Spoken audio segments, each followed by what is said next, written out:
Who are your top 5 best players in the NBA of all time? Let me know, because in this video, I'm going to go over my top 5 and why I think they belong where I placed them. Now, before I begin, how will I critique players?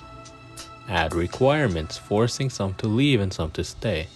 Well, for starters, every player I put top 5 will have won an MVP, as it showcases their worth to the team they were on when winning. Not winning an MVP shows your ability to outscore and win against the other players, but also shows your worth to the team and league, which isn't good. Win an MVP and your worth must be good. For example, Steve Nash's worth was huge on the Suns as he won MVPs while they won. Then each player must have rings, multiple rings, to showcase their dominance in one of the many eras the NBA has had. No rings showcases the lack of leadership, ability to win, and the top 5 mentality. One ring showcases leadership but also shows a fluke win. Therefore, multiple ring winners are a must to be in my top 5. Finally, the last requirement I have is the impact the said player had. While you may win a lot, the perfect player, if nobody likes you, are you really the perfect player? Or have you changed the game in any way? If the answer to these questions are no, you can't be top 5. So that's it. My 3 requirements to be top 5. Let's begin. For the 5th spot, I have to give it to the most dominant big man, the sharpest and smoothest power forward I've ever seen. To this meme himself, Tim Duncan.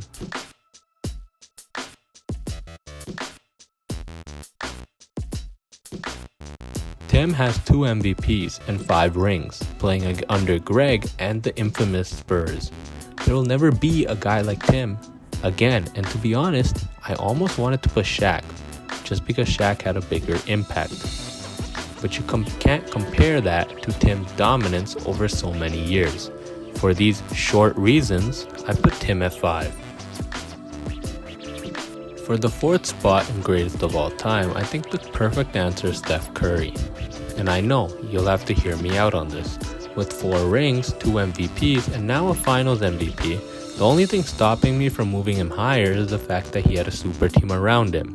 A team so great, so legendary and dominant, that it hindered the greatness of other stars, such as Harden, Westbrook, Durant, CP3, and LeBron. So if Steph won more Finals MVP, an easy way to showcase one's importance in the Finals, even though we know he was the key piece in every Finals he played, he would be 3 for sure.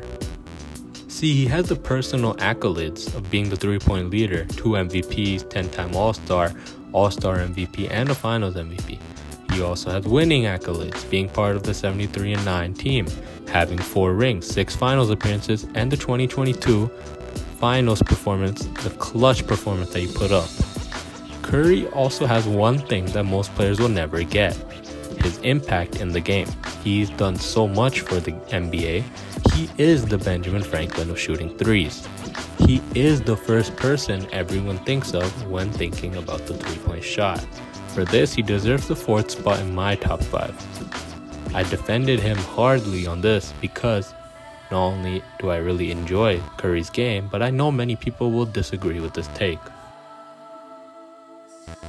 Honestly, this one is the hardest spot ever to decide for. I mean, anyone can guess the next 2, but damn, this is hard. So with no more waiting, I give you the 3rd best player of all time, Kareem Abdul-Jabbar. 6 rings, 6 MVPs, the GOAT of his time, and he has the 2nd most points in a career. Kareem might have been the GOAT if he didn't play against the equivalent of Draymond Green's. Nonetheless, for his era, he had a huge impact with the skyhook and playing style. Props to bro, but he ain't more than 3. This is where I had to stop and think. I was stuck. This is the age-old debate of LeBron versus Jordan. One had a super team, while the other didn't. One had longevity and easier eras while dominating everyone, while the other had more accolades. But the person I put at 2 will only be at 2 because of 3 things I'll explain. Firstly, he has less rings and MVPs. Jordan has 6 rings with 5 MVPs respectively versus LeBron's 4 and 4.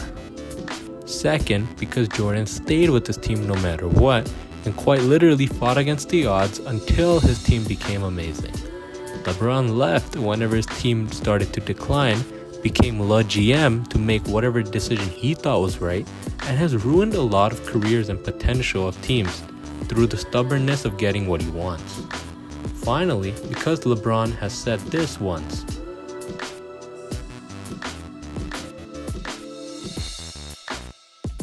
is why he goes second for me. No need to explain this at all, as I just explained the number 2 spot. Number 1 goes straight to Jordan. Thank you for watching and enjoy some Jordan highlights.